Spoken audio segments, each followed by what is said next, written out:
Hello everyone. Today we are discussing a new topic for our chapter number 4, that is decomposition. अब decomposition basically होती क्या है, आपने chemistry में पढ़ा हो या कहीं और पढ़ा हो, decomposition मतलब तोड़ना पार्ट्स में, है ना। तो मे बी कभी कभार कोई प्रॉब्लम जो हमें हमारे पास दी जाती है वो बहुत कॉम्प्लेक्स होती है। अब वो इतनी कॉम्प्लेक्स होती है कि जो उसका सोल्यूशन है वो डायरेक्टली हम बना नहीं सकते। सो इन केसेस में हम उसे सिंपलर पार्ट्स में डिकम्पोज करते हैं। एक बड़ी प्रॉब्लम जिसे हम इजीली हैंडल नहीं करते, उसे हम छोटी सब प्रॉब्लम्स में तोड़ते हैं, जिनको हम सिंपली सॉल्व कर सकते हैं, और फिर इनको जोड़ने के बाद वो बड़ी प्रॉब्लम सॉल्व हो जाती है ना। सो डीकम्पोजिशन बेसिकली यही है कि एक बड़ी कॉम्प्लेक्स प्रॉब्लम को हम छोटे सिंपलर पार्ट्स में तोड़ें। ठीक है। अब यहाँ पे एग्जांपल दिया है कि जब हमने रेलवे रिजर्वेशन सिस्टम पढ़ा था पहले, है ना। सो कितना कॉम्प्लेक्स होगा एक बढ़िया रेलवे रिजर्वेशन सिस्टम बनाना। अब उसमें क्या क्या करना पड़ेगा, सबसे पहले हमें डिज़ाइन करने पड़ेंगे अलग अलग कंपोनेंट सिस्टम के। फिर हमें उन्हें एक दूसरे के साथ वर्क करना, मेंटेन करना पड़ेगा कि एक दूसरे कंपोनेंट के साथ वो काम करे इफेक्टिवली, है ना। अब बेसिक आइडिया क्या है toward solving complex problem is to decompose, है ना। कि उसे हम डीकम्पोज कर दें या फिर ब्रेक डाउन कर दें इनटू स्मॉलर सब प्रॉब्लम्स, जैसा कि यहाँ 4.12 में दिया गया यहाँ पे। अब इसमें क्या है कि इनमें सब प्रॉब्लम जो है रिलेटिवली ईजियर हैं ओरिजिनल प्रॉब्लम को सॉल्व करने के बजाय।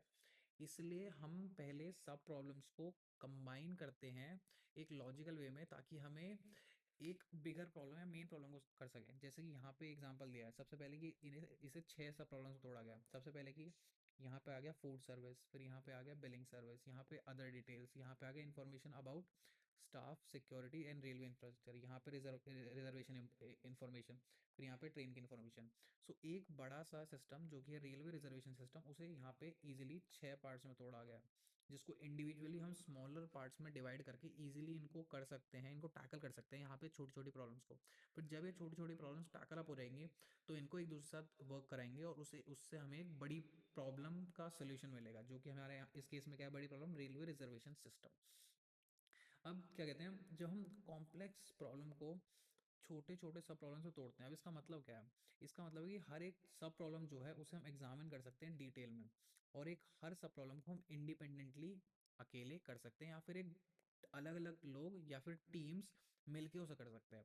अब टीम अगर उस पर काम करेगी तो उससे क्या होएगा कि हर अलग सब प्रॉब्लम पे अलग अलग एडवांटेज मिलेगा, क्योंकि हर स्पेसिफिक सब प्रॉब्लम में जो कि हम एक टीम को असाइन करेंगे उसमें भी एक्सपर्ट्स हों इन प्रॉब्लम सॉल्विंग। सो ईजिली और इफेक्टिवली ये काम हो सकता है। अब बहुत सारे रियल लाइफ एग्जांपल्स हैं जिसे हम सॉल्व कर सकते हैं यूजिंग डीकॉम्पोजिशन। जैसे कि यहाँ पे कुछ एग्जांपल दिया, कोई मैथ्स का एक प्रॉब्लम सॉल्व करना हो जो कॉम्प्लेक्स हो, या फिर साइंस का कुछ करना हो, या इवेंट मैनेजमेंट सिस्टम बनाना हो, या वेदर फोरकास्टिंग करनी हो, डिलीवरी मैनेजमेंट बनाना हो। बहुत सारी रियल लाइफ प्रॉब्लम्स है जिसको हमें सब प्रॉब्लम्स में तोड़ना पड़ेगा। अब कोई भी इंडिविजुअल जब सब प्रॉब्लम को सॉल्व कर लेता है तो उसके बाद it is very necessary to test them. Test इसलिए करना है ताकि हमें पता लगे कि वो करेक्ट है भी या नहीं। अगर हमें पता लग जाता है कि करेक्ट है, सो उसके बाद उन्हें इंटीग्रेट करा जाता है ताकि कंप्लीट सोल्यूशन मिले। अब इसको एक छोटे एग्जांपल समझते हैं। लेट्स सपोज हमारे पास कोई प्रॉब्लम है, ठीक है। इसको हम 3 सब पार्ट्स में तोड़ेंगे, 1, 2, 3। अब लेट्स सपोज इन पे काम हो गया, ठीक है, इनके कोड लिखे गए। फिर इसके बाद हम चेक करेंगे इनकी इफेक्टिवनेस कि ये सही काम कर रहे हैं या नहीं, ठीक है। चेक करेंगे, फिर जैसे ही तीनों को चेक मिल जाएगा, ठीक है, तीनों सही है, उसके बाद तीनों को एक साथ जोड़ेंगे हम। जोड़ने के बाद हमें कंप्लीट एक सॉल्यूशन मिल जाएगा प्रॉब्लम का, सिंपलर वे में। ऐसे काम होती है डीकॉम्पोजिशन की, ठीक है। So this is all for this lecture. I will see you in the next chapter. Thank you. Bye bye.